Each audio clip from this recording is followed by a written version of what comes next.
David, that might have been the most valuable masterclass where we had a guest speaker come on. I think I've had in this program. Not even close, bro. Thank you. Yeah, it was actually wild. I got invited by two eight-figure entrepreneurs to do a masterclass in their program that teaches people how to license and sell AI receptionists to local businesses. Now, for context, that's the sort of earlier stage version of my business, which is licensing and selling AI sales teams. And I got so much positive feedback from the people in the group that I wanted to give this away to you guys for free, because I go through everything on how to get your appointments, how to close your first client, and a walkthrough of advanced topics to actually make sure that you're successful with this that are not covered anywhere else on the internet for free. So if you're a motivated entrepreneur and you want to make this business model actually work for you, watch this video all the way through, grab a notepad, take in-depth notes, because I promise you, you're going to get a bunch of golden nuggets you're not going to get anywhere else on YouTube. All right, let's dive in. Guys, I have a super special training for you guys. Just to give you guys some context, this is someone that not only do I consider him a good friend, not only was he a past student of mine, but also someone who is a complete freaking savage, like just independent of anyone helping him. He was just naturally that way. I'm telling you guys, he's got that like energy, that vibe. Sebastian, you actually might know David. Do you know David? Yeah, for sure. I remember him. Like he was the Savage sales coach.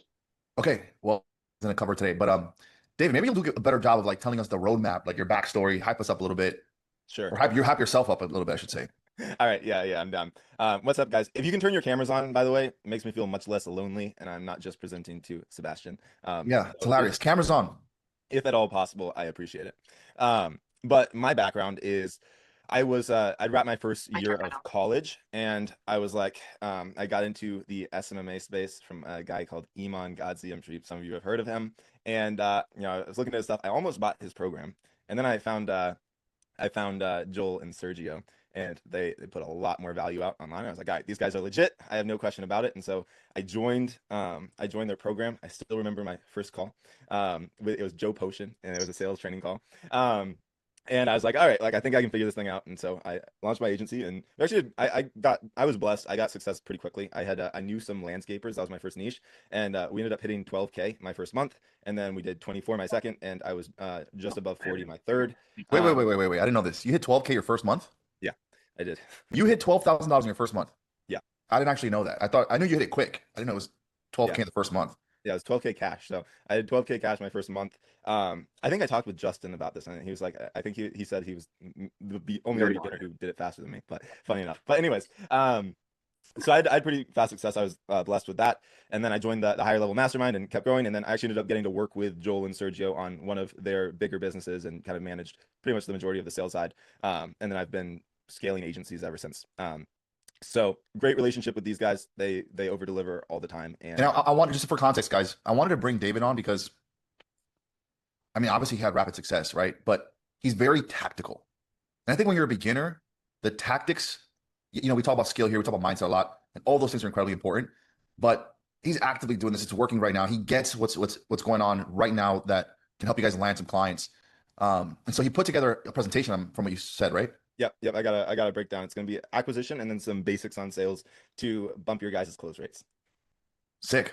All right, we'll drop a one guys in the chat. Let's show David some love. He's got some fire stuff ready to show you guys. Let's make it happen. So I'm going to share a Google Doc, and I will share the Google Doc with you guys after I do it at the end. Do it at the end so everyone stays focused. Yeah, exactly. That's what I'm going to. I'll drop it at the end. But I basically a couple of different things, but we kind of already went over who I am. So have a good relationship with Joel and Sergio and all those guys. What I want to go over first is appointments. So how to actually get appointments. I'm going to talk about like the free strategies, and then I'm going to talk about some of the paid strategies using ads, and then at the end we'll talk a little bit about sales, and then I'm going to open it for Q&A. So I'm going to try and make it as succinct and give you as many pieces you can actively apply as possible. But in terms of getting appointments, guys, this is the first thing you should be worried about. So a lot of people are like, logo, I need to do my market research, all this stuff. Like you should not be spending more than like 24 to 48 hours like figuring out the foundations of who you're speaking to in the business, and then it's literally just start taking action on reaching out to people. Wait, David, don't go over that part just yet, because last week I was basically here screaming, talking about the fact that you don't have to, because they're trying to perfect like the perfect AI receptionist before selling it to a local business. When it's like, yeah, you should have the foundations in place. I'm a big believer of selling good products, right? But the most important thing early days is getting flow, getting appointments, Exactly. and then figuring, the product mastery comes after. Exactly. And like the big thing that I'll often see from people is they're worried like, oh, what if I can't deliver great service? Totally fine. Like you don't need to charge someone 3K a month for your first receptionist. It's just not necessary. You can also be very upfront. Hey, most companies that would take you on, they're running a big operation. They've got hundreds of clients. You're just another number in the system. Like, I'm very intent on making sure this is the best experience you could possibly get. And I'm going to do everything in my power as a one-on-one, basically partner with you to make sure that the receptionist is, converting as many deals as you possibly can. And you can start someone on a free trial. Like, that's fine, right? Allow yourself to test with a client, get feedback from a client. One of the things, again, this goes across, everything in business, from running ads to taking sales calls to building out your product. So many people are like, I got to get it perfect before it goes live, right? How are you going to know? Some of the best ads I've ever run have been ones that I thought of in 30 seconds. And I'm like, cool, like, let's see how this performs. And then it just rips. And then I'll have another one that I'm like, this is going to do it fantastic. And it does fine, right? And the main thing is market speaks louder than your own head, right? Whatever the market responds to, whatever people like actually deem as valuable, that's what you should be doing. And so when you actually go and you get your first free trial client, you actually get out there and you speak with a business owner, right? You're going to start to build those skills. So that's the first thing, right? Make sure you start taking action on at least one of these pretty early on. So next thing, let's just actually get into tactical ways to get appointments. I'm going to start with free ones. So the first one I'm going to go over, I don't do cold email as much anymore, but this was the first method I ever used, and I hit 12K with it in my first month. I didn't have to spend a dime on ads for that. I did cold email and cold calling, which we'll get to. Was it exclusively cold email and cold call first 30 days? Yeah, exactly. Okay, so your first $12,000 a month was a crazy cold outreach, cold email, harping, getting on the phones. Sick. Exactly. Love it. Exactly. And this script, I know for a fact this works because an agency I've kind of helped scale for a buddy of mine is literally using this almost to a T with some fill in the blanks. Basically, I see the chat. I want to make sure I'm responding to what was my niche. I was landscaping when I first started. Not the best niche, by the way. Again, not a good niche. Guess what? I just took action and we made money with it, right? Like, you don't, to hit $10,000 a month, you don't need a fantastic niche. But anyways, this is the super simple script to follow. You can just rip this and plug and play. But basically, hey, I found your email looking for businesses in XYZ area. This is to give you some credibility. I used to handle some front desk operations myself, and I have something you need to see. We're partnered with some of the best niche in XYZ area, similar to yours, and we put a system in place that gets goal outcome. Missed calls to 0, increases your call conversion rate by 70% within roughly 30 days. Then a risk reversal, we take on all the risk of scaling. The only thing we need from you is some basic information on what types of calls you want us focused on handling. Then some social proof. One of our clients hit XYZ and XYZ time working with us.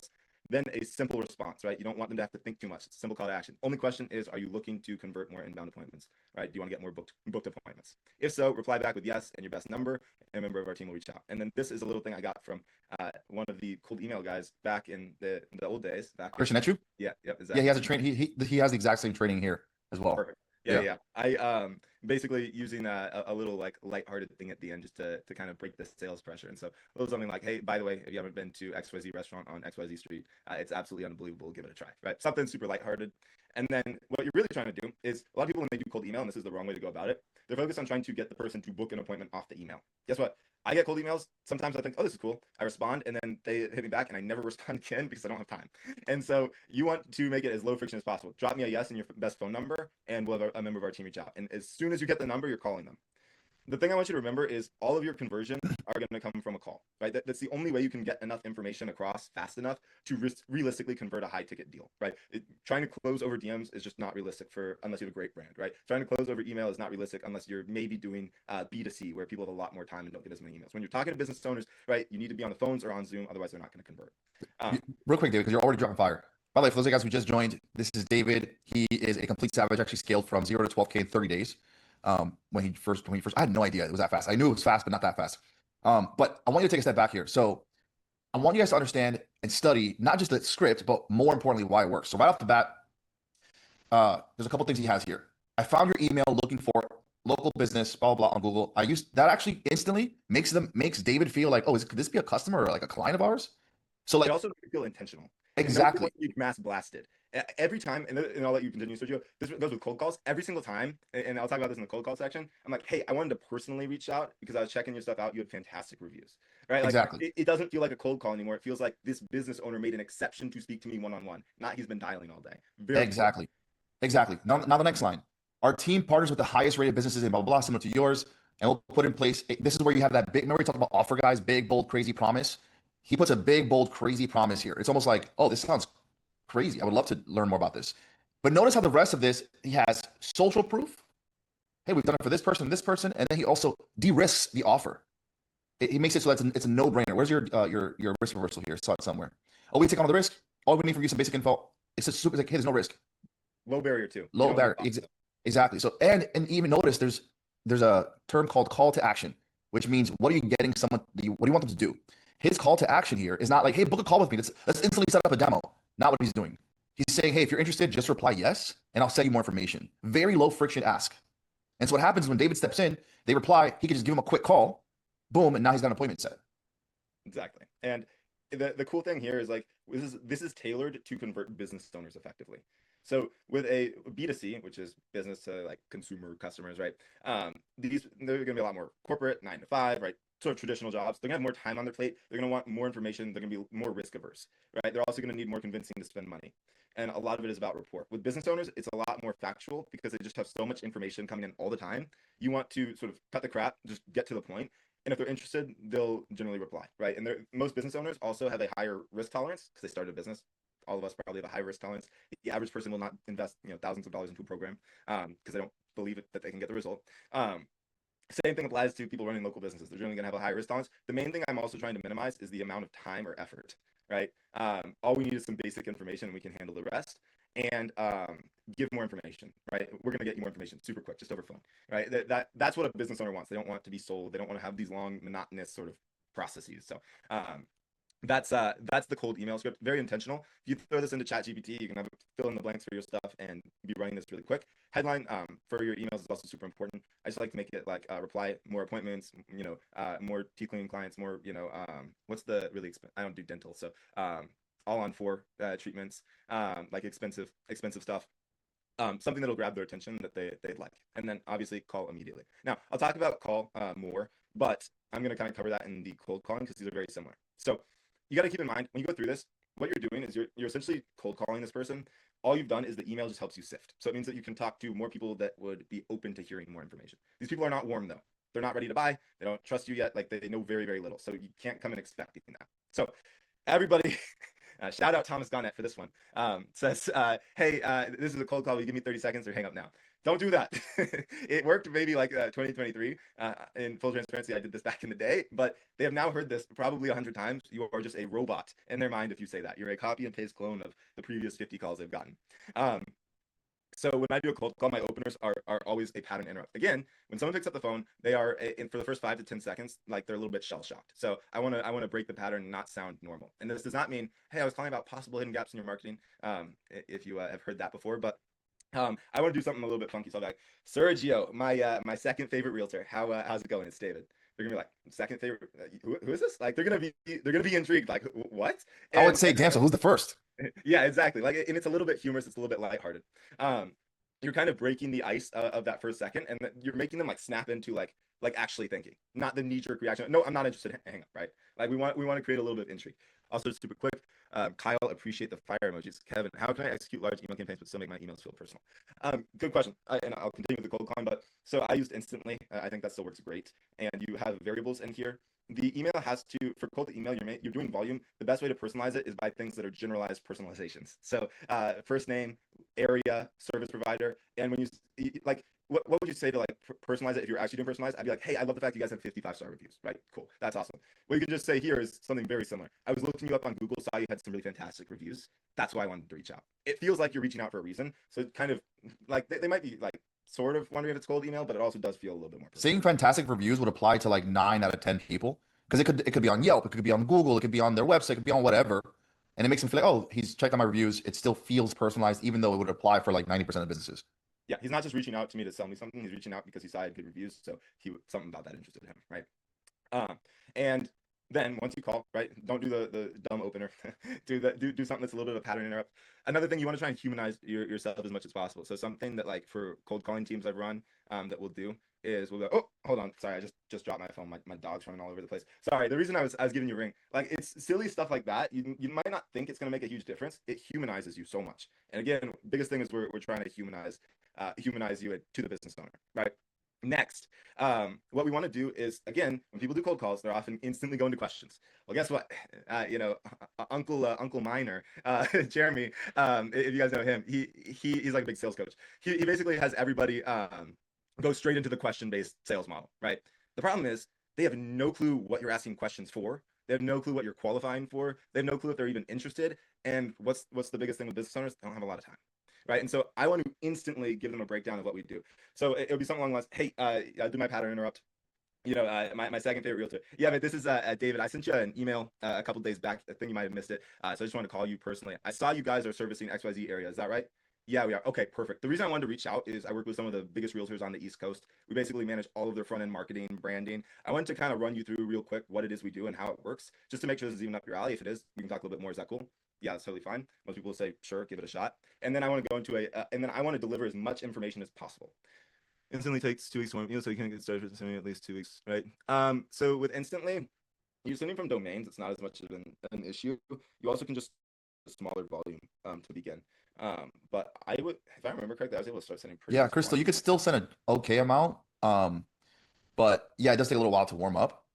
But the key is to get started, right? It's almost like if you know it's going to take 2 weeks, 3 weeks, a month to warm up, well, then the best time to start was a month ago.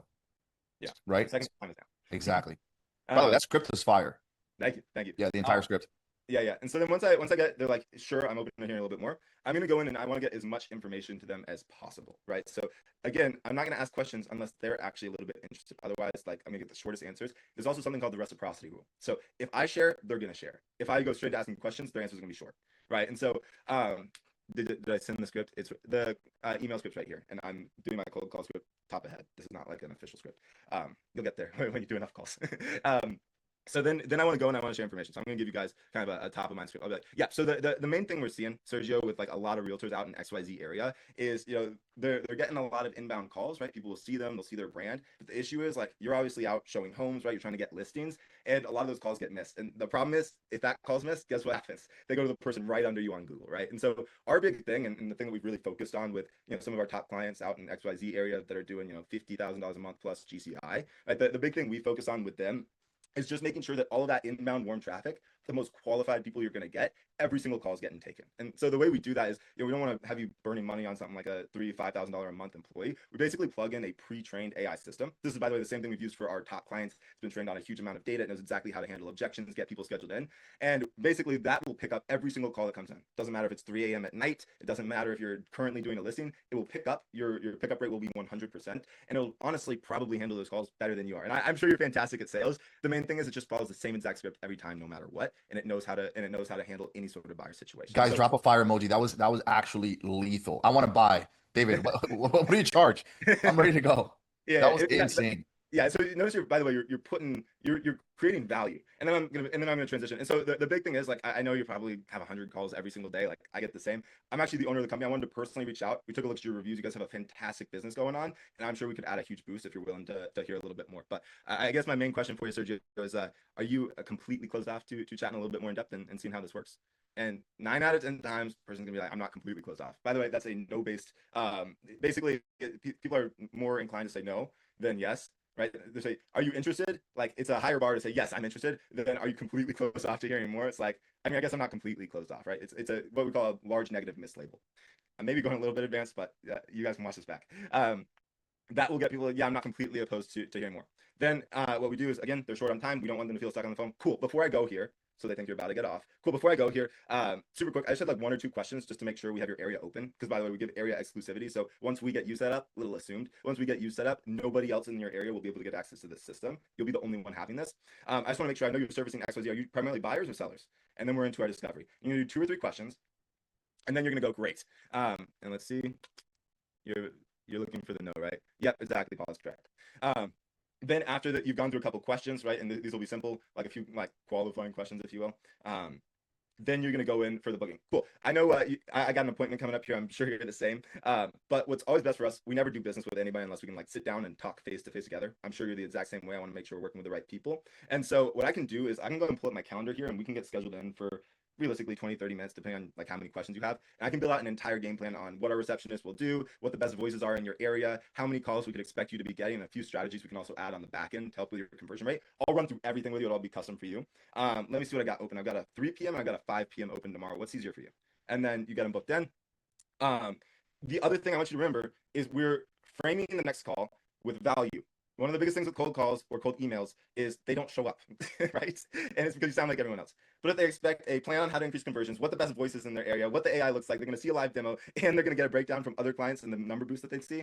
Like they've got a lot of reasons to show up, right? Most people don't no show because they forget. They no show because they like it's just like it's not a priority. And so you build something I teach, Dave, is that they'll actually build a demo between the set and the initial intro call. Like imagine if it was a personalized AI receptionist for your business. Well, I'll have it built out. You can kind of just hear it right before but if you just show up to the call, like it makes it a no-brainer reason for them to show. Exactly. And so basically you're giving them a reason to actually show up and not just no show you. You build that value and then you get them booked in. And I like, and you're probably not gonna have these numbers, but I can generally book in like 7 pickups. I can book like 1 to 2 appointments. Those are like my stats in most industries. Roofing's a little bit lower, but like I can basically in like roughly an hour of dialing, I can book like 3 qualified appointments, which is, I'm not saying you're gonna hit that. That's insane. You can do 1 an hour. Like you're, by the way, this is a KPI for anyone. I scale agencies. So for anybody who's operating an agency, I'm scaling. My KPI for them when they're in their early stages is either 4 qualified appointments on the calendar or 4 hours of cold calling that day. One way or another, I don't care. You don't need a cold call if you can get the appointments booked another way, but you need to be doing like that's your minimum KPI 5 days a week. But that means if you do like even a third of my numbers, right? If you're doing 4 hours of dialing, you should book 4 appointments. Yeah. By the way, David, before we go any further, Mhm. by the way, guys, this is one of those videos you kind of have to watch back like 10 times to really understand every single layer of what David is conveying. Because the script felt like it flowed simply, it was like easy, but every single line in there was methodical. Even simple things like, hey, I actually have an appointment coming up here, accomplishes 2 things. Right off the bat, it lets the person on the other end know, hey, I'm gonna get off the phone here in a second. So like it diffuses the pressure a little bit. And number 2, it also conveys covertly, like, guess what? You're busy. I'm also busy. I have an appointment coming up. So instantly, it's like these are one of those things that they'll never tell you, oh, David's high value. He's on my status, right? He gets it. He's a business owner too. It'll be a subconscious feeling they get just from the words coming out of David's mouth. So this is that's just an example of like 20 things I could probably break down there. Now, also what he's saying is if you guys perform just a third, forget getting 3 appointments in an hour. If you guys just did that and got 1 appointment every other hour, not 3 an hour, every other hour, okay? That's 4 appointments a day. That's 20 appointments a week. 20 appointments a week, guys, you should close 1 or 2 of those, even if you are the worst at sales. This is why, one of the things I talk about, David, you know this already, is like the law of volume. Like everything doesn't work unless you push immense amounts of volume. Volume makes it so that you could be horrible at all these things and it'll still absolutely work. Now I have a question for you, David. Yeah. How many times have you practiced that exact same format script? How many times have you said that? Those it might have been small tweaks. How many times have you actually said those words? Like tens of thousands, if not hundreds of thousands. I've done. Okay, which is why David could say it without even freaking blinking his eye. It's just like it's embedded in his head. It's embedded in his head. It's the same way, like if you look at the best athletes in the world, the Kobe Bryants, the Michael Jordans of the world, whatever. Leon, maybe you're a Messi fan. I don't know. Do you think that Jordan has to think about the shot? No, he's just about the wrist mechanics. He's just doing it. He's just doing it. He's showed up and taken the shot, taking the exact same shot he's taken 1,000 times. Except now there's stakes on the line, right? In the same way, he gets someone on the phone. Okay, cool. He's taking that exact same script and said it and trained it and embedded it thousands of times, and that's why he could set 3 appointments. That means, guys, if he actually just cared to set all day, he could get 20 appointments in a day. If he gets 20 appointments in a day, he's gonna close 4 or 5 clients daily. I close, by the way, I've tracked my numbers. This is also not normal, but I close 75% on my cold call sets. That means for pay. Which is insane. Which it's almost so good that you naturally get lazy because it's like, oh, I'll just get a client today. And for reference, in this industry, not to go too off topic, also let me just show you guys my calendar. This is why I got good at sales, for reference. Let me just show you my calendar from like 2023, if this loads. Here, hold on, if this loads. I want you guys to keep in mind, I was a full-time college student. This was my calendar. 30-minute blocks all the way through. Dude, I remember. 6 days a week. Yeah. I don't know if Sergio, you also remember when I was managing the sales for your team. What did I do? Like 2 or 3x the rep, and I was a full-time student. You think you don't have the time until you find the time. Like it's you make excuses. You have the time for the things that matter to you. Yeah, it's what it is. Like I would literally wake up. I'd be on my first call 5 minutes after I woke up. I'd literally finish my last call at like 11:30, 12. I would go to sleep. I'd sleep 6 hours, which I don't recommend. I'd be up at 6 for our sales training with our team at 6 a.m. with Justin at the time, and then repeat it. Like I was taking calls the entire day outside of my like actual classes, and then that allowed me to drop out and get some cool watches and shit. But anyways, but like once you do that many reps, it just becomes hard not to do well. And here's another thing I want you guys to remember: like the reason I close at like 75%, whereas maybe you guys might close at 5 or 10% initially. It's the better you get, each level creates a bigger difference. So if you're like 60% good at sales, you are still in the mix. If I'm like, not like to toot my own horn or whatever, but let's just say I'm like in the 97th percentile, whatever, for agency services specifically. I sound better than 97% of people they would talk to. There's so much more trust built talking with me that like there's no, like it's not even a competition in their head. They're not even talking about the same product, right? There's so much more value built in an hour demo with me than someone who's like going through like barely understands their product.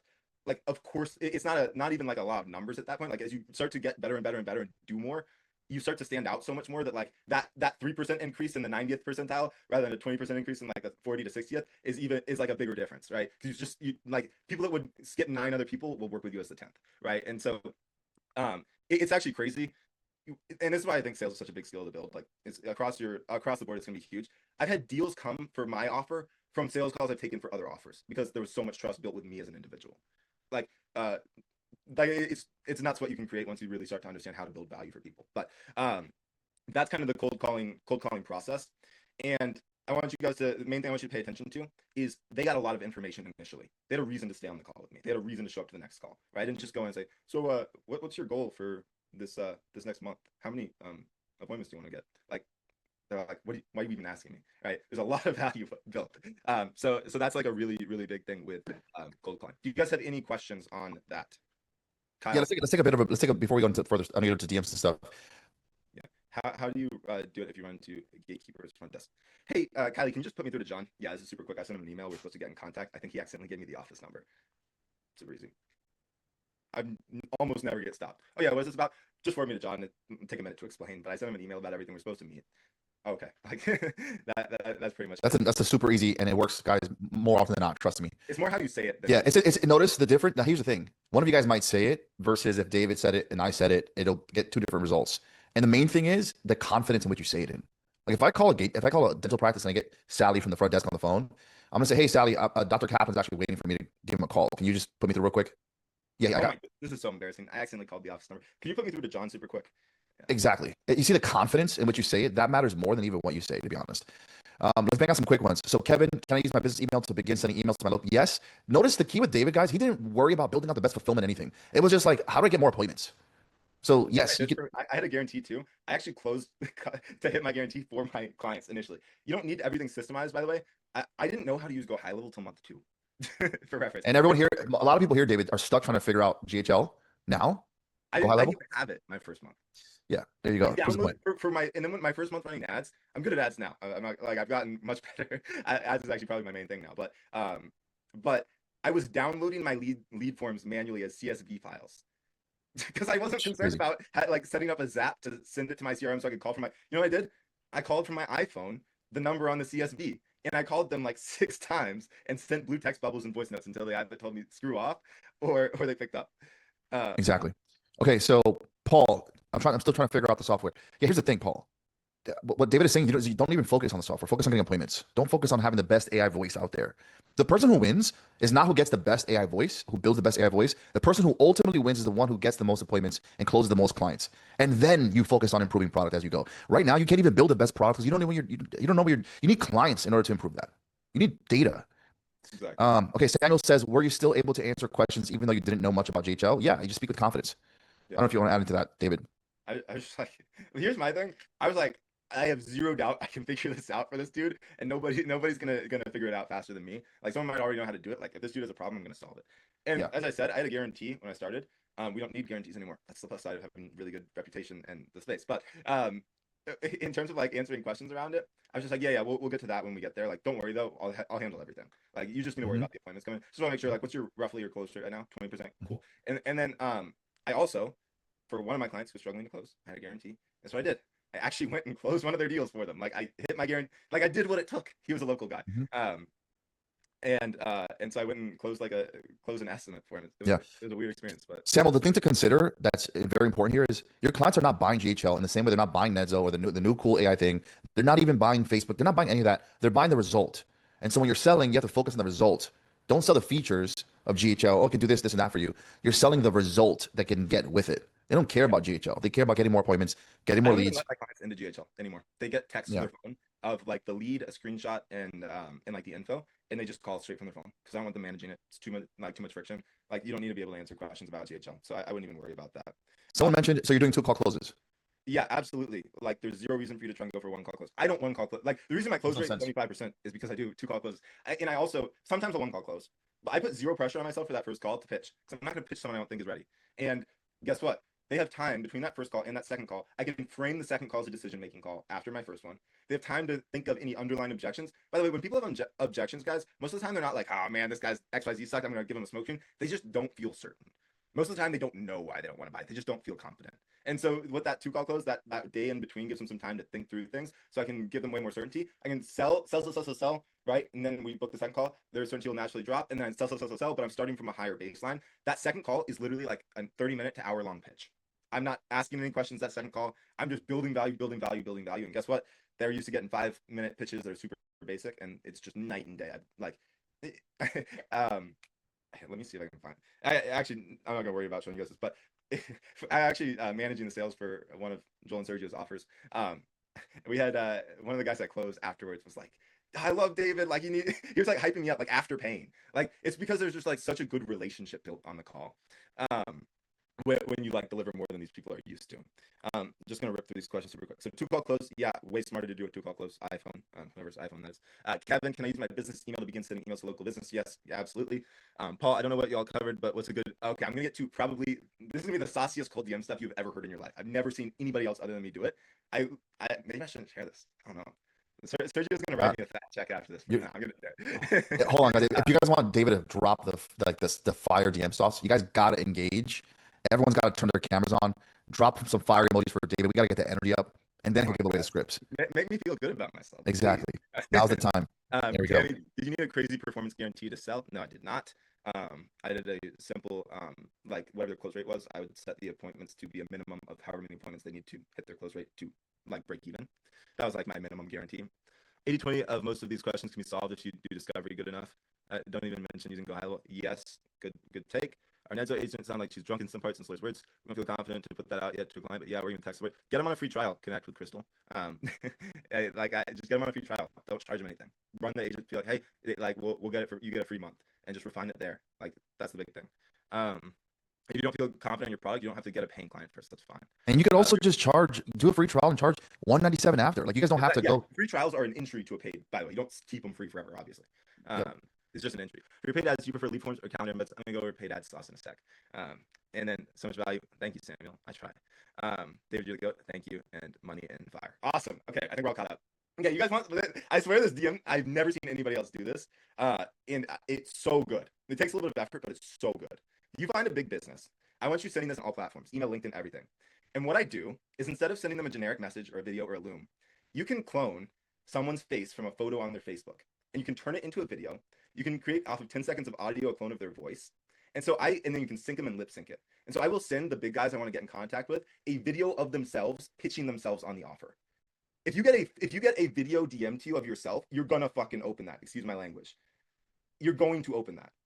Right? If you see a random message, you're not gonna open that. If you see a random video of another person, you're not gonna open it. If you see a video, that is actually insane, bro. I'm sorry. That is insane. That's crazy. For reference, one of my clients I got through that exact method. They were like $35 Pumas and they were on sale. In one day, we made $16,000. We made $16,000 off of them. Off of a client I got through a cold DM. That's one day, one client. Now, this is not with them, it was not just a receptionist. It was a more advanced version of this. I built out an AI sales team, combined that with ads. You guys don't need to worry about that right now. That was one client in one day, $16,000. And that client does not churn. like I'm not saying we hit that every month with them in one day, but that's happened more than once off of big deals they get. We have rep share deals with our big clients. That strategy, I swear, and I hope that this doesn't get oversaturated because I shared this. I've never seen anyone else ever come up with that idea. I've never seen anybody else do it. And I think my response rate is like 85%, 80% off of that. And I linked a video here, literally me walking you guys through exactly how to do it. You can watch that, but that shows you the exact softwares, how to get the photo, how to get the audio, and you'll have it on the doc. Thank you, Emmanuel. That one strategy, so good. And the preparation beyond that is like no other company, like they won't even show their other clients' ads. Like you went so above and beyond. Oh, it's so good. So you saw Sergio's reaction. Like this is shit nobody else teaching. It works so well. So I'm not gonna go too in depth on DMs because like just do that. Just do that. You don't need to be good at anything else. Just do that. Okay. Now ads. How are you getting their picture? If they're a local business, you're finding their contact info the same place you get their picture, off their Google My Business or off of their Facebook. I normally go Facebook because normally they'll have a video. I remember I had a dude with his kid, and so I had his kid be the one that was talking. Like it was him with like a photo of him with his son. A little bit creepy, yes. Worked. Client, yes. So you can get creative with it.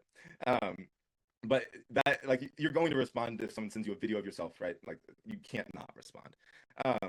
And I always make sure, by the way, the video is like funny and lighthearted. Like I'm always like, okay, this is a little bit awkward, but I was checking out David's stuff. It's gonna absolutely blow you away. So just go and reply with a yes. David will reach out to you personally. Like, trust me, it'll be worth it. The way we got this built out for you, we can do this for all of your. We build out like their entire front end, but basically, like you have the thing pitch them, and like they're like, okay, like I'll hear you out, bro. Like, sure, I'll hear you out. That method is so good. Now, in terms of ads, longer training, I linked it here. This way, you guys, it's like basically start to finish on how to do ads because we're not gonna have time for everything ads. But I'm gonna run you guys through the bullet points. If you guys are in ads at all, everybody's freaking out about Andromeda. We're getting insane costs, probably some of the best we've ever gotten, and a very simple strategy. And I mean, a couple of simple things: conversions API setup and ad tracking. This sends good data back to Facebook. That's the simple of it. But for B2B ads, there are three things that you need. You want a unique mechanism, something that makes you stand out in your ad, right? You don't want to be. I would not say we do AI receptionists. I would say we boost your inbound conversions by 70% or you don't pay. Unique mechanism. And we do this through a proprietary built AI software that's custom built for your office, right? Whatever. Value stack. Give them a reason to opt in, right? We build this, we get this done for you. You're going to get this, this, and this. And here are all the other bonuses you get. Urgency. Give them a reason why to do it now. If they don't have a reason to click, then they're not going to click. And then I should add here CTA, right? People don't do anything unless you tell them to. So give them, click below, send a DM, whatever your call to action is in your ad. For media buying, this is not going to apply for a lot of you if you aren't running ads, but if you are, this is super simple. It's going to give you a bunch of sauce. So for testing, I want you to run. Wait, David, before you go any further on ad stuff, can you break down why ads? I've been trying to get, dude, this is the same thing I've been doing for, honestly, David, 6 years. I've been telling people just run ads, spend money on ads, just run ads, just do ads. So tell me about your ads and why. Notice how he gave away a lot of cold outreach sauce, and he still said my favorite way to get clients is paid ads. Yeah. The reason ads are so good is because it's the only way of acquiring customers that you can scale without operational complexity increasing. And that's a complicated way of saying you push a button, you get more customer, right? And so what you do with your, launching ads is such a good thing. I want you guys to remember this. This is the number one thing you need to understand with ads. Ads is like going up to a hot girl. If you go in on ads and you go in half-ass, you're going to get rejected and you're going to wish you didn't do it. If you go all in though and you do it right, you're gonna be so glad you are because you're gonna have the time of your life that night. Now, it's a little bit graphic description, but basically with ads, my point is it's not linear. So you can spend $1,000 on ads and make zero back. You're like, oh man, I lost all this money. You spend $1,100 and suddenly you get a 5x ROI. Just keep spending. Even on holidays when I'm not taking calls, I refuse to turn our B2B budget below $50 a day because like I just don't want the ads to ever stop. If anything, like at least my face is getting out there, right? At least people are seeing me. Just like ads are so valuable once you have a budget. If you can put 1,500 in, like you're gonna get, especially if you have a really good front end offer, you're gonna get it. Ads will change the business. It's necessary for everyone. I've taken offers. I've done the Amin back in the day. I've taken offers from 0 to 6 figures in a month in like 30 to 40 days, strictly off of ads. Completely brand new offer. Okay, when I say that, people think I'm lying or like some scammer or like it's not real. So, but you guys didn't hear it from just me. You've also heard from someone else. So I'm telling you guys, it is the key. It is the key. Now I will say, ads will also expose you. Like if you are refusing to get on sales calls or you don't want to follow up with your leads, you can't just turn on ads and just magically get clients tomorrow. You have to be proficient at communicating with clients, which is part of the reason why it's important to train on the sales side. Back to David's initial point, sales is the most important. Really, what you guys are running is a sales business selling AI. That's all it is. Well, your sales and marketing business selling sales and marketing. That's how I always describe agencies. That's why I love the agency model. Yeah. So it's important for you guys to understand that, yes, you should absolutely launch ads. Even if it's, I tell people, even if you have $5 a day, just go do it. It's like because I think you won't get much from $5 a day, by the way, just to be clear. But at the very least, what will happen is you've gotten the process started, you got the momentum, you're out of that fear phase, and you're just now confidently able to scale it. But you can't just launch ads without training on closing the deals. Yeah. Now imagine you launch ads, you get consistent appointments, you get automated appointments coming in every single day. You wake up, you have 10 appointments on the calendar. These are pre-framed, pre-scheduled. They're far more ready to buy than the cold call ones that David just talked about previously, because they're coming to you as opposed to you going to them. Now imagine you take David's sales skills and you put him on 8 of those calls. He's going to close like 6. That's why it's so easy for someone like David. David's like, yeah, I'll close all of them. He's like 6. Like, bro, don't disrespect me. I'm closing them all.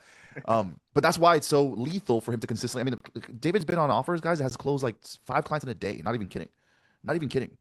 Like it's I had happening. 25K cash collected today last week by myself. Yeah, there you go. 25K in a single That was day. off of ads, by the way. None of that was like organic.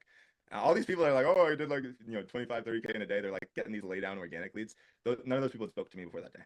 Yeah, 25K in a single day. That's cash. You see how fast it can turn around once you guys crack the foundations and the important components of the business. Get good at sales.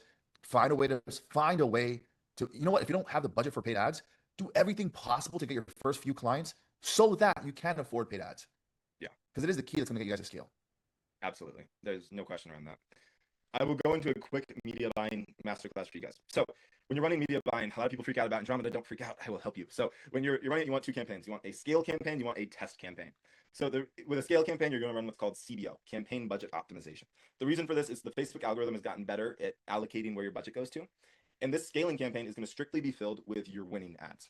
The way you find your winning ads is going to be in your testing campaigns. So you're going to have your campaign, you're going to have your ad set, you're going to have 1 ad, and you're going to run where in 2 to 3 days, you get 1.5x your cost per acquisition. This sounds complicated. It's not that complicated. Let's say it takes $150 for you to get a booked appointment. That's like your KPI, your good number, right?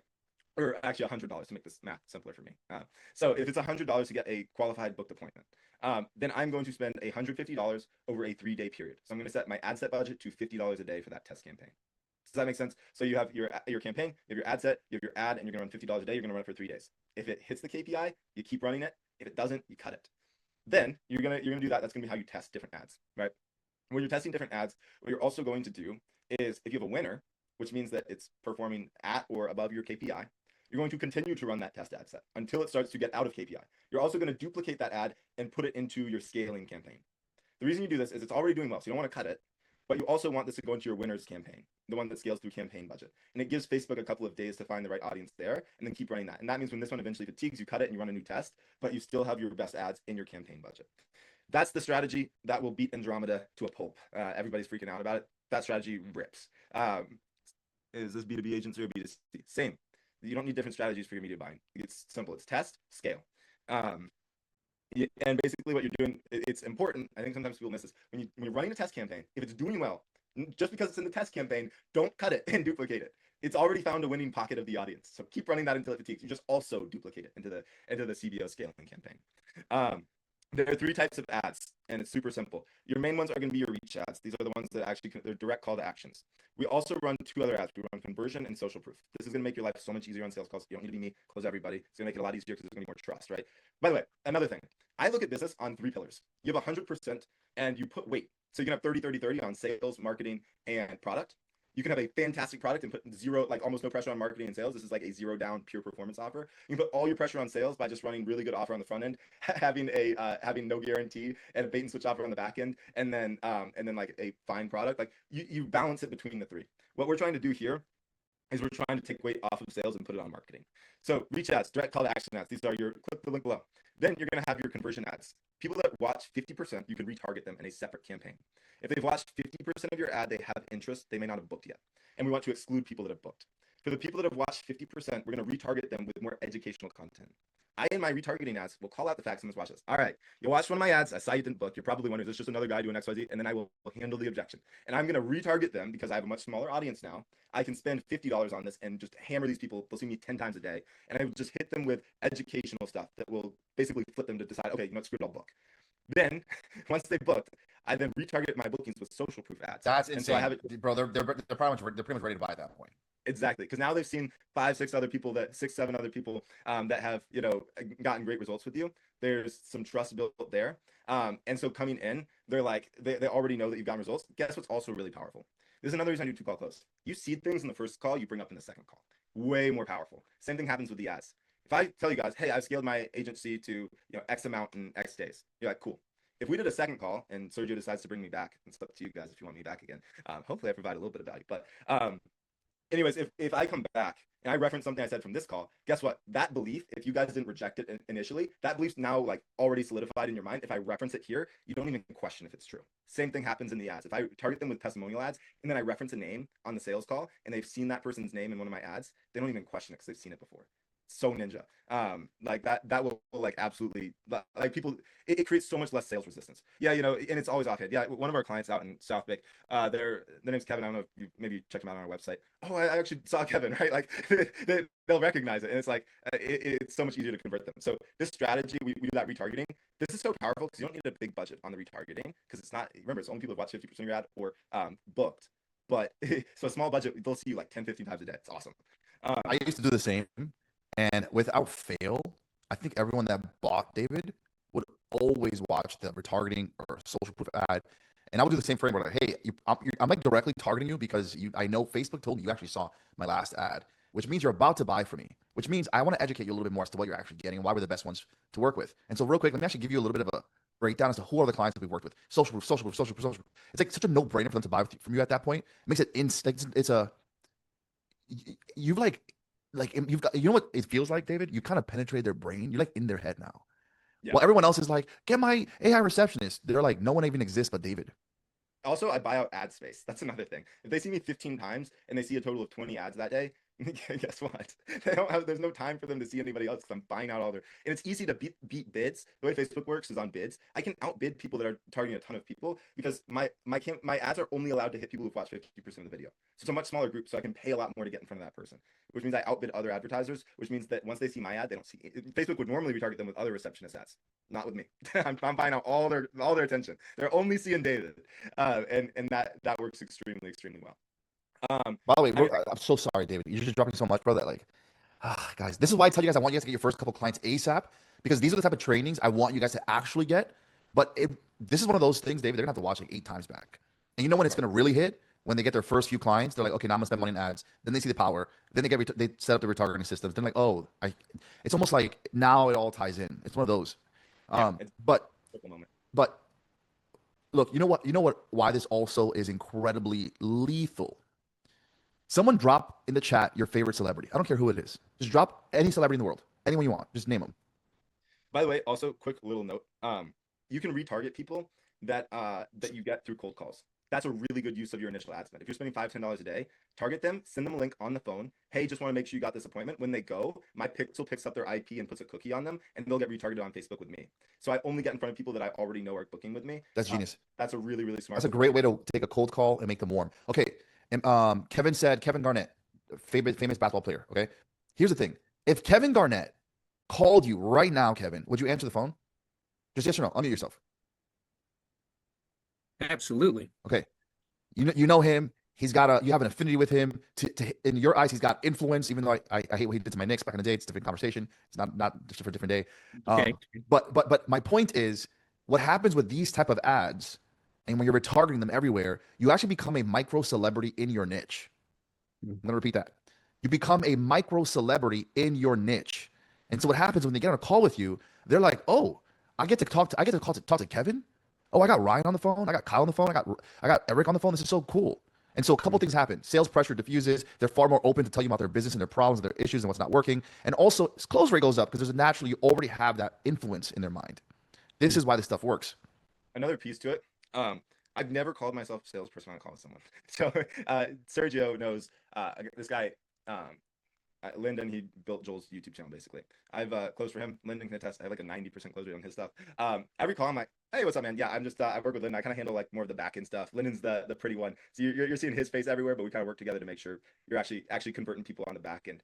I'm the back end systems guy. You're stuck with me today. Yeah, our sales guys were booked out, so you're stuck with me, unfortunately. Oh, it's all good. They're actually happy. They're like, you're making like a lighthearted joke about it. They're like, oh, cool, I don't have to talk to a sales guy. And guess what? I can sell in a way that doesn't feel like you're getting sold, but they're getting extremely sold. And I get told at the end of the call, they're always like, yeah, I mean, I appreciate the fact you didn't like push me to do anything. I think this just makes so much sense. Like, yeah, it makes a lot of sense. Like I wanted it to make sense, but like that's like the most effective sale. No, you never want someone to feel sold. I've never been told that. So hopefully that makes a little bit of a click for you guys. In terms of ad structure, super simple. Images. Oh man, I'm gonna keep going. Is it fine if I go a little over 7? Bro, you're good. Take all the time you need. You're good. So for a niche, the best image ads can perform great. They also tell you what's working. There's less variables than videos. I always start with image ads first.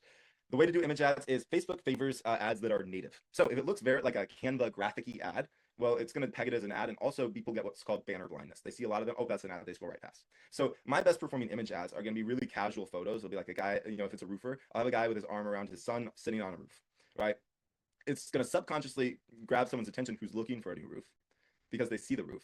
They're going to stop to read it, see, oh, who's this guy? He made a post, because it doesn't look like an ad. So they're actually curious. Humans respond to other humans. I always make sure that the person in the photo is looking at the camera. It just performs better. And then our copy grabs their attention with the problem. And so those image ads crush because you're referencing something in the background that's relevant to them, and it's native to the feed, and we get insane CPMs, and our click-through rates are awesome. So image to test, we also will test different concepts in the images that we will then take to our actual video ads. Another type of video ad that performs well, UGC. This is the person talking to the camera, right? And then AI ads. This is like hit or miss, but some of our best ads are AI ads. We had one for realtors that was getting like $15 book calls, which is nuts. And it's the cool thing with AI ads is you don't need a fancy like setup. I don't know if you guys saw, you know what I did? I saw that one of the best performing campaigns like in all of advertising, I think it was last year. Maybe it was earlier this year actually. Was, you guys know the Sydney Sweeney Dr. Squatch ad? You know, an attractive blonde in a bath. Like no shit, that's gonna do well. I just replicated for realtors. I have a woman in a bubble bath with a house behind her, and our like CTR all was through the roof. It was like 15%, which is nuts. And then the cuts are crazy because then the next scene she's skydiving, then the next scene she's running, right? And people just like the brain rot works, right? People will just stick around because they're like, they see an attractive woman and like they're gonna listen. And then I grab, and Facebook's algorithm can target based off of what it hears in your ad. So we're calling out young realtors. Works great. So these do extremely well too. These are the 3 types of that. There's more types. I'm not gonna like overwhelm you guys too much. The last way of acquiring customers, underrated in person. That's how I acquired my first customer. I can probably find the photo of me inside a big landscaping office. I went to a boardroom and I sat down in front of like 3 people running like a massive business, and I had my pieces of paper and I pitched them and they closed. In person is how I got my first customer. That's appointments. We teach this. I don't know if you're familiar with BNI, David. Mhm. So, you know what that is? No. So BNI is a business networking international. They have these groups in every freaking state, like dozens of groups in every state, usually. And they basically they're free for the first like 1 or 2. And every single person that attends them, and there's usually anywhere from like 50 to like 100 per, if you're in like a major city, they actually want you to pitch them. That's part of what they do. It's like you pitch, I pitch you, you pitch me, you tell me about your business, I tell you about mine. And the benefit with what we do, guys, unlike a tax professional, unlike a personal injury attorney or a realtor, not everyone needs to buy a house right now. But every single business literally wants more leads, more appointments, more customers. They want to save more money. They want to make more money. 100% of businesses out there want all these things. Shit, to prove it, you guys all want more leads, more appointments, more customers, more revenue, and you want to save more money. Every single business has the same problems they wanted to solve. And unlike everything else, everybody else out there pitching, like if you're a realtor, I don't need a house right now. Sorry, I can't work with you. But hey, can I help you make more money with AI? Everyone's going to say yes. And so you have a benefit that your audience is anyone who really, especially if you're doing it in person, I actually would not niche down in person when you go to close. You should work with anyone. And they're going to be something. You don't need to be niched down. Part of the reason you niche down with SMMA back in the day is because like ads are difficult, receptionists are easy. So I'm not niched down anymore, actually, funny enough, because I know I can crack ads in literally any industry at this point. But like you scale horizontally is what it's called. You go into multiple industries, but that's smart. I love in person. I will always remember that first close. Yeah. Okay, selling. So we just got through the appointment setting side. This is gonna be quick, but I'm gonna run you guys through how you do the call, and make it as simple. Like this is not like what I teach my top level salespeople, but you probably wouldn't understand like most of it right now. You will at one point if you keep doing this. So stick with it. First thing, frame set. I always want to set a frame at the start of the call. I don't want them to feel like they can just come. I don't want them in window shopping mode. Because guess what? If they come in with window shopping mode, they're not gonna process in the same way. They're gonna sit back and watch instead of thinking, is this worth it? Doing calculations in their head. So I'm gonna set a frame. I also want to create a little bit of a flip. So I'm gonna lean into. I'll be like, yeah. So the big thing, and this is after like rapport in the beginning. Cool. So Sergio, like the big thing with us, I'm sure you've seen like we've got a lot of different clients sort of across the U.S. right now. Our main thing is we do area exclusivity, and so we're very picky with what types of realtors we want to work with. Because our main thing is like it's not even to get like profitable off of you in month 1. Like we want to get you fantastic results because our best clients will work on a revenue share deal, right? And off of those we can both make a lot more money, and that's how we scale. So kind of purpose of this is just to kind of go back and forth a little bit like a 2-way interview, if you will. Like I want to sort of get a better idea of what your business is doing, where things are at, what you guys are trying to do, and then also of course I want to get you the information on us so you know how this works and you know if this is the right thing for you. And what we'll do is just, I always tell people by the end of the call, it's going to be very, very clear to you if this is a heck yes, in which case we'll just get you guys on board and rolling today, or a no, this is not the thing for me, in which case still sending all the love. But we'll kind of go through everything. I want to show you guys what we do, and we'll figure it out at the end of the call. Cool. And I've set the frame of we're not necessarily going to offer you a spot, right? We don't offer a spot to everyone. And then I'm also setting the frame of it's going to be very clear by the end if this is a heck yes, in which case we're going to do this today, or a no, in which case, sending all the love. I'm not saying you need to say yes, but I am saying it's a decision-making call, right? And if I catch that they're in window shopping mode, I will also do a label. So if they're not asking questions, like I'll actually label them positively. I'll be like, if they say something, they answer a question, like they do have a question, I'll be like, hey, and I love the fact that you're like paying attention and asking these questions. Some of the guys I get on with, like they're just there to listen, and they're not even thinking about plugging anything in or running it. And like obviously we know those guys won't be successful, and so we don't even offer them a spot. So the fact that you're asking these questions, paying attention, I really appreciate that. And I'm already giving me a good gut feeling on the call, right? Positive label. Guess what they're gonna do? Ask more questions.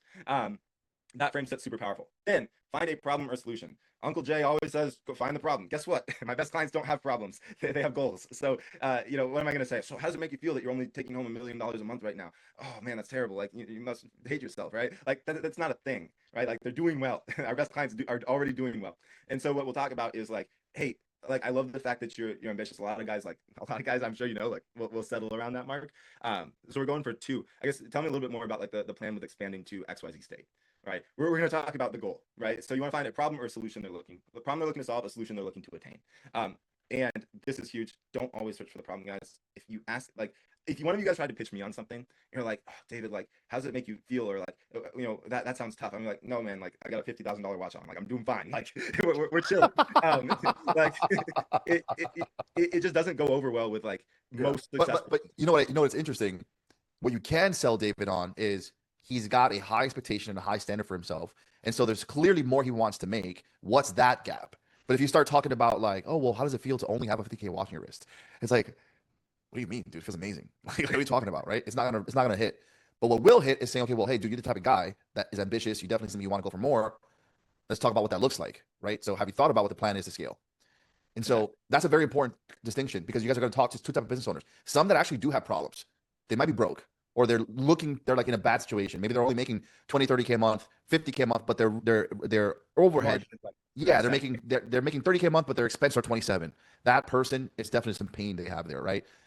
Now you might be talking to someone who's a dentist and makes 250K a month, and their goal is to get to $1 million a month. That person, you're going to speak to them differently than the person who's only at 30K a month, obviously. Yeah, exactly. So that's my point there. Like, find the problem or the solution, not just the problem. Okay, next, show, don't tell. Like, this is the simplest thing you can do. Don't tell them about your system. Don't tell them about all the money you're going to make them. Every single pitch seems organic. Actually, let me just show you one of my client accounts. I pull up my Go High Level. I have a pre-planned client account, someone who's getting like a 20x ROAS. Here, this guy's in a similar market. Let me show you this. They see that we spent 10 grand and they made like 200K back. They see like a 70% response rate. I'm not mentioning any of this stuff. Like so it's a concept, and not to go too deep, it's called installing realities. So if someone doesn't like, I never reference testimonials as like, hey, we're really good at what we do. We have this testimonial. It's always gonna be, yeah, one of the big things we do to increase show rate. One of our clients out in New Jersey, they're doing like between $70,000 to $80,000 a month profit. And like the big thing is like when you get to that scale, as I'm sure you know, like it starts to become an operational nightmare, right? So the thing we do is we plug in those AI sales teams for them to make sure that they're not relying on human setters to respond. And then we're just booking those in with their top. Guess what? I didn't ever ask you to believe my testimonial. If you don't question it there, it's subconsciously, that testimonial is there. Oh, he has a client that makes $80,000 profit a month. He knows what he's doing. You didn't even question it because that wasn't the main focus of what I was talking about. Same thing happens here with show, don't tell. Instead of telling them about how great your system is, how good the caller is, I'm going to actually show them live, and they're going to see it. And that way I reduce any chance of them not believing a certain portion. If one spot's missing, it can collapse the entire sale and you don't know what it was. So, and especially in the early stages, now I don't necessarily need a screen share. I can just talk because I've done this a lot. But in the early stages, you don't want to rely on your sales skills. You want to rely on, we have a good system. Let me show them the voice agent live. Like, let me show you, actually, let me just have it call you live. Check this out, right? Like, great way to get them to see it. And then they experience it. There's no doubt in like, well, what if they don't even have an AI agent? So show, don't tell. Hopefully that makes sense. Do you guys have questions on that? What questions do you guys have? That's a super important point. Are you using a demo deck at all, David? Never. No. I don't use the deck at all. My thing is when other people zig, you zag, and a lot of like early agency owners are it's a crutch. Your demo deck's a crutch. And again, it also feels salesy, in my opinion. Now, if you really are unconfident, you can close with a demo deck. but I never used a demo deck, and I don't like demo decks now. I don't know what you guys teach inside. Like it can work, but especially if you're super early stages, it can be helpful. I always say for beginners, because it gives you like the words to say, use it. But once you get proficient with it, drop the demo deck and just have a human conversation. Yeah, and it's so much more real too if you show them inside the CRM instead of show them a screenshot of the Yeah. CRM, right? Like it's like, oh, let me just load this up for you. And they're like, oh wow, that's goodness what he's doing, right? Show them inside the ads manager instead of showing them screenshots of like ad results, right? Or telling them about it. Okay, cool. Next step, you show, don't tell, buy-in. Cool. So after I've gone through everything, I built a huge amount of value, and I always this is another one. I'm looking for that click. Oh, like when I see that, I'm like, okay, I got this guy. This person's closing, and I don't get past my pitch until I see that. Like it's what I call the aha moment. So this is more advanced. It's a process called counter selling. A lot of people in these industries will have been sold Facebook ads before. Facebook ads are part of what we do. Instead of trying to sell them on Facebook ads, I'm like, yeah, it's not that Facebook ads don't work. It's that they weren't doing XYZ way of doing Facebook ads. Ah, that makes sense. Okay, I got this guy, right? When I, instead of saying, yeah, we do Facebook ads, we do this, this, and this, I'm like, so what often happens with Facebook ads, I'm sure you guys have tried and probably weren't profitable. They just focus on blah, blah, blah, blah, blah. That's exactly why we do XYZ, ABC, D, E, F. You see why that's so much more effective? That man, when I see that, I'm like, all right, I got this guy. And so then I keep pitching, build value, build value. And then I'm like, cool. Sergio, it's at this point where a lot of the guys we talk to, I always try to make sure I provide value, make sure you get something good from this call, which I hope you did. It's unfortunately at this point where we have to say, hey, it was a good conversation, sending you all the love, but this is not going to be the best fit. With that said, the fact that, and I'm going to label things specifically, the fact that you guys are out in XYZ area, which I know for a fact is one of our best markets, and also like just the fact that you have good basic communication skills. You'd be surprised how many realtors I hop on with, and they have like 5th grade level of communication. Like you've been engaged. Like I know for a fact you can crush it with these leads. Like you'll be out closing most of our current clients. And so with that said, I want to officially offer you a spot with us. With that said, this is a two-way thing. So I want to ask you, like, does the idea of working with me, the idea of working with our team, does that excite you? Or are you like, this is another marketing system, a dime a dozen? And every single time now, because I don't get there unless I get that aha moment, they're like, oh man, I love the idea of working with you. Obviously, we need to talk numbers, but like they spill. They're like, oh, I can't wait. There's a blah, blah, blah, blah. They're all hyped. I'm like, I love that, man. I love that. And the fact that you understand this stuff, like you're more advanced than most of the realtors I'm talking to. Let's dive into the numbers, specifics, go through everything together. I want to show you exactly what you're going to be getting when we get you onboarded, figure out the exact, obviously the investment, ad spend, all of that. And then we can get you set up. Sound good? Yeah, sounds great. This person's done. Like they're in. I want you guys to understand that. So what David did there is he got their buy-in. Yes, I would love to do this before even talk about the fact that it's thousands of dollars, right? It's yes, I want to do this. Why? Why do we do this? Because no, the way I ask it, does the idea of working with me and the team excite you? Or are you like, this is just another marketing system? Yep. Two polar opposite. Because here's the thing: if he's gonna get objections, now's the time to get them. By the way, exactly. That's the time to get them. So he's basically saying, am I freaking the best thing you've ever seen since sliced bread, or am I just some basic thing? Doesn't even matter. Like very, very, very polar opposite. You don't want someone who's in the middle. You want the I love this, or here's my concern with it. And if they don't sound excited, I'll call it out. It's like, yeah, this is great. Sounds like the second least exciting thing you've heard all day. What's coming up for you? Oh, it's just, there you go. Boom, objection, handle it there. Yep. Now, what's important, I want you guys to understand is before he goes into the urgency, why did he get the buy-in of yes, I want to do this before mentioning price? Especially when you're selling a high ticket thing, a couple $1,000s. Now, if you guys are selling the receptionist for $197 a month or whatever, that's a software sale. It's easy, right? But if you're selling something for $1,500, $2,000, $3,000, $4,000, $5,000, whatever, you want the yes, I want to do this before we get the price. Why? Because if it's yes, I want to do this, now the only thing we have to figure out is price. But if he didn't get the yes here, and then he introduces price as a variable, we're not actually sure. Is it finances? Is it the money? Is it the fact that he doesn't like the system? Is it the fact that there's so much more variables that go into it? And so you want the last thing as the final variable to be the investment. Yeah, exactly. So then if it's negative at the buy-in, I'm not going to go on. I'm not going to go past that until I get, this is awesome. I love the idea of working with you guys. I don't get that really anymore, but if I did, I would not go past it. Then I'm going to price anchor. Cool. So Sergio, I'm sure you know, like obviously a lot goes into this, right? So first thing that we look at, and I'm gonna value stack. So one of the things is for my software stack, like just like base cost is around $2,500 a month. I've got really advanced ad tracking and attribution softwares. I've got AI agents that are built specifically to close. I've got callers. I've got basically AI agents that can cross. They can bring context. So if someone responds to an email, it can then reference that in a text, like super advanced. And then I have multiple agents for long-term follow-up setting. So I'm gonna value stack the hell out of this. I'm like, look, so when we get people on for the software, like that's $2,500 a month right there. And then we have XYZ and ABC, and guys will pay me like, and I'll be honest, guys will pay me 1,500, 2K for an hour of my time to build this out. We do all of this for you, and then I'm gonna go through deliverables. I built all my value actually already. I built the value around the system. They trust me. They want me. But then what I'm gonna go through is for the business owner, logical brain. There's another level of uncertainty, which is like, I believe in David, but I don't know exactly what I'm getting. Let me think about it. So I'm gonna list exactly what we're gonna do is we're gonna get you onboarded. Here's when you're gonna when the AI is gonna get plugged in. Here's how long it takes to get live. This is the testing phase. And I make it so that they can picture the next month working with me before I ever talk about price. Do you have any questions or concerns on that? No, everything makes total sense. Cool. This we have the big kahuna. The how much is this gonna cost, right? I ideally want to wait for them to ask me, but if they don't, I'll go there. And then I'm like, don't worry, brother. It's just your firstborn and your left kidney. That's all. No, I'm kidding. It's not that bad. And again, there's a lot of tension here, and they're expecting, oh, what's it gonna be? Have a Wait, false. before you even go, there's so much more. See, oh man, David, dude, there's so much more. Even there, it's just your first child and your left kidney. What is he doing there? That's called price anchoring. So your first child and your left kidney, in your head, you're like, oh man, this is gonna be $50,000. Like that's what the prospect is thinking in his head. Like, oh, this is gonna cost me $14 million. I don't have that money right now. I'm actually like probably 1 out of 4 pitches. Like I'm nervous. I'm like, why? I feel like this is gonna be expensive. I'm like, good. And so once we go through that, we diffuse first. So they're expecting. I think I'm gonna. Yeah, it's just your firstborn and your left kid. No, I'm just kidding, man. It's not that bad. So I'm gonna list this. Remind them of everything right before we get into price. For everything, it's $5K a month. But there's one thing I want to mention. Our top clients, and now I'm gonna do the urgency. Oh, that's so good. Our top clients, we notice one thing in common. Do you want to know what that is? They're the ones that actually are ready to go and take action with us on the call.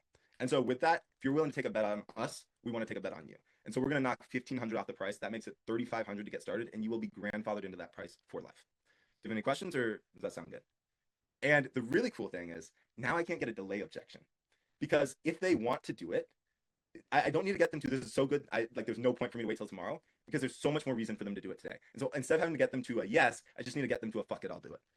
Screw it. Like, I think I'm going to do this. I'm going to say 1,500. You know what? Let's just do it. And so that urgency is so powerful to get them to pull the trigger on the call. And now, the way I think about it is, I have no reason. I'm not on their team in objection handling if I don't have a reason to do it today. Oh, let's just do it today. What, like, they're thinking like, oh, he just wants to get the sale. Versus if they're like, I just can't afford it. Yeah, man.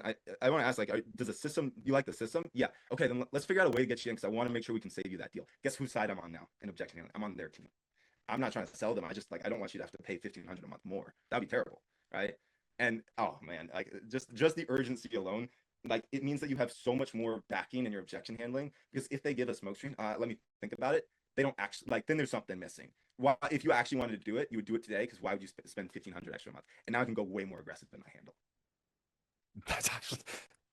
I'm not gonna say anything, bro. I'm gonna stay quiet. Was this good?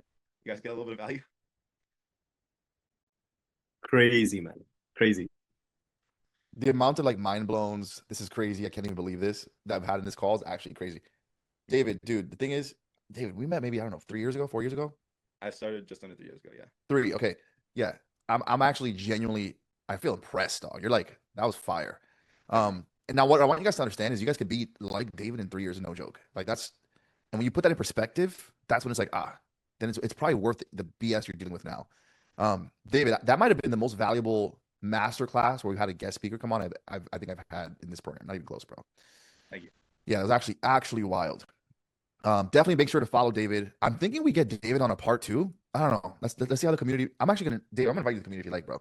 And then maybe we get David on a part 2. What do you guys think? Can you guys unmute yourselves? Unmute yourselves. Tell David something. Holy shit! Thank you. Yeah, absolutely. That was amazing. Glad you guys got some good stuff. I dropped the doc, by the way, in the chat. I'll drop it again. And I dropped my Instagram if you guys want to follow me there. Since I do, like, for reference, the model I do is like a slightly, like, it's like the, you guys ever play Pokemon? I'm like the 3rd evolution of the AI receptionist. Instead of just selling a receptionist, I'm pushing lead, like basically AI sales teams plus ads. It's good to start with the receptionist because it's a lot simpler. And then it evolves. Just like how I started with landscapers, now I work with Everyone. Like insurance companies, lending companies. Like I work with like a much more complicated industry now. But you need to start like the best industry, the best business to start with. Like it's your entry business. You need, like, this is a really great first model. It's simple. It's like it's not overly complex. Can I ask you a question? David? Yeah. That I think will be useful for everyone here. first of all, guys, we're going on 90 minutes. So David's time is incredibly valuable. So like he's hooking you guys up big time here. Has my mic been cutting off or no? No, it's pretty good. Okay, cool. Dude, you came in 30 days in, you closed $12,000, right? Cash, by the way, not like contract, only cash. What do you think is the difference between you coming in and closing $12,000 cash, and then some people having the exact same training, same coaching call, same system, and 3 months pass by, 6 months pass by, a year passes by, and they don't even make that in a year? What do you think is the difference? It's funny, actually. One of my mentees, he had started at the same time as me. He's actually in agency lab back in the day, funny enough. So we worked together. He'd been at like 2K a month. He ended up crossing 20 in our month working together. And he came to me and was like, I'm just curious, like, how many demos did you take your first month? I was like, I took 60. And he was like, I took 7 the entire year. There you go. And I was like, that's why that's why I was ahead of you. Okay, so let's go a little deeper, because you're preaching the same thing, David, that I say all the time. I'm like, everyone here's probably already annoyed at me saying the exact same thing, right? Well, let's take it a little deeper. Why were you willing to take 60 when someone else couldn't even, like 7 is a big number? What was that gap? Yeah, good question. So my thing is, one, I had delusional self-belief. I was like, if anybody can figure this shit out, it's going to be me. And so I had zero doubt in my ability to do it. And I just was like, I didn't have any business skills. I had no business background. My parents had like, they were like, you're not allowed to do this. I was like, I have my own debit card. I was so ready to do it. I actually got closed. I don't know if you knew this, Sergio. I got closed by Joel's VA over DM. I was just like, I'm going to do this. And then when I got in, I was like, I'm going to make damn sure I make my investment back. Like, I'm not spending this money and not making it back. And then I also got extremely competitive. I saw, other young guys and other people in the group, and you started competing. I say this all the time. You guys need to compete with each other. And it's not like in a negative way. It's just, it should piss you off when someone else is winning. You should be excited for them, but it also should piss you off that it's not you, because you'll have the exact same resources, the same training. I guarantee you, someone on this call is going to watch this training 8 times and then scale to 20K a month the next 30 days. For reference, so I've gone through just about every sales training. Actually, I should pull up the testimonial from Justin. Justin, like, this is a business I worked on with Sergio. It was like, the thing about David, like, when I became a closer for their offer, I spent thousands of dollars on a credit course. It was a funding offer. Don't know if I should mention that, sorry. But anyways, I spent thousands of dollars on a course to learn credit so that I could sound like an expert. Because when I took my first call, I didn't have a credit card. I didn't know what a credit score was. Within that first month, people were like, oh man, like, I would literally have people that didn't close. They're like, David, can I stay in contact with you so you can help me? Like, with my, you know what you're talking about. Yeah, I'm happy to. Those people didn't end up closing. But like, it was just like, whatever it takes. Right. And and my best sales mentor, I'm happy to shout him out. His name's Anas, taught me so much, and completely different sales style than anyone else I've ever learned from. Like, I actually sold worse when I learned from Jeremy. No hate to Jeremy, but that style, just like, it was unnatural. When I told Anas when I joined his program, it was expensive. I told him when I got in, I was like, I'm going to be your #1 student. Trust me. He was like, all right, good luck. A year later, on his calls, he references me as his top student. And when I got and people in the group now ask me, like, Dave, what's your learning process? I got access to one of his calls, like one of his pitches, and I wrote it out by hand 14 times. And I was already successful at this point, by the way. Like, I was already making like $30,000 plus a month. Like, I was already doing fine. But I was like, I was competitive. I don't want to just make a lot of money. I want to be the best. I want to be the best at sales. I want nobody to even come close. Like, I want the people that see my sales calls to be like, there's no way I could ever match this. I want them to be scared to compete with me. If I had to compete with myself, I'd be scared. Right? That's what I want. Right? And that's the mentality, like, that I went into it with. It's like I'm taking this serious. Like, this is not a game. Like, I still have like my journal entries from like when I started. I remember I was like, everybody, like, nobody believes I'm gonna make this work. Like, they're all gonna wish they thought I did. Like, and I did. So, like, I was competitive, and I was like, this is gonna happen one way or another. I'm gonna fucking die before I fail at this. That got me far. So that's That's a long answer, but it's like the perfect answer. And it's the answer I would have told if you were to ask me, hey, so why did I succeed when other people didn't? I would have told you the same thing. You have delusional self-belief. And the thing is, guys, that's required to win. Because if you just peel the layers back, fundamentally, what every single person on this call, don't worry about your niche, don't worry about your actually selling. Every one of you guys here are trying to do the opposite of what the 99% of people are actually doing, which means by sheer definition, you believe you are the 1%. which statistically is actually a delusional mindset. That's really what it is. Just think about it. Everyone here is now. My advice is for you to lean into that delusion. You have to believe you're going to make it. You have to believe you are that 1%. You have to. You just have to. It's just what it is. And so really the only difference, I think, I remember my first coaching call with you on a call. Like you were always a great communicator, by the way. But you didn't have the structure for sales. Like you were still learning structures, right? Yeah. But you didn't ask questions like, I don't think I get my first client. It was never that. You know what I mean? Which goes to show that his mindset was just dialed in from day one, which is why we force you guys to watch the mindset section of this so heavily, because that is like the beginning of it. Without that, it doesn't even matter what we give you or what you do. It just doesn't matter. I know it feels cheesy, but it truly does not matter until you have those components in place. It's the same reason why someone else can start this very same business as you without knowing anything about AI, without having any of this training. But if they have the mindset and the belief they could do it, they're going to just go off and succeed. Because that's 80% of it. I know if it sounds cheesy, and I know it's one of those things that's like, that's just Sergio saying that. Nah, but that's just the reality. It genuinely is that. I've seen the pattern. I intimately, deeply, I'm convicted in this at this point. I know it. And so if that's true, well, then why not you? You know what the solution is. The solution is you have to have that delusional self-belief to know that you're going to make it. And what happens is when you have that expectation, you start acting like the person who's supposed to make it. Oh, I'm supposed to make the dials. I'm supposed to close this person. David goes into every single call knowing he's going to close. No, and by the way, David, you've always reminded me. I think you actually said this too. You reminded me of me always, dude. Just like the vibe, the energy, it's the same sort of thing. When someone didn't close on my calls, I would be like, wait, that's weird. Why didn't this person give me money? That was strange. It's like it was more awkward for them not to close, because in my head, no one can tell me they weren't going to close. It's like I thought this. Of course they're going to close. They're going to move forward. Why not? I'm going to genuinely help them. I have the best thing for them. So, Dave, this dude, you're not supposed to meet after. Unfortunately, I can't. But it was better for you to go the extra 30 minutes. We'll keep the Monday call. But dude, this was the most valuable guest speaker we've had here. Not even close, bro. Not even close. Thank you. So definitely give David a follow, guys. Show David some love on his way out. There you go. I think that this is one of the ones you guys have to watch like 5 to 10 times to really get it. Cool. Have you guys got some good stuff? Just do me a favor and actually implement it. There you go. It doesn't mean anything if you don't take action on it, right? Thanks, David. Thanks so much, bro. I'm gonna text you. David, appreciate you. All right, guys. No pressure, guys.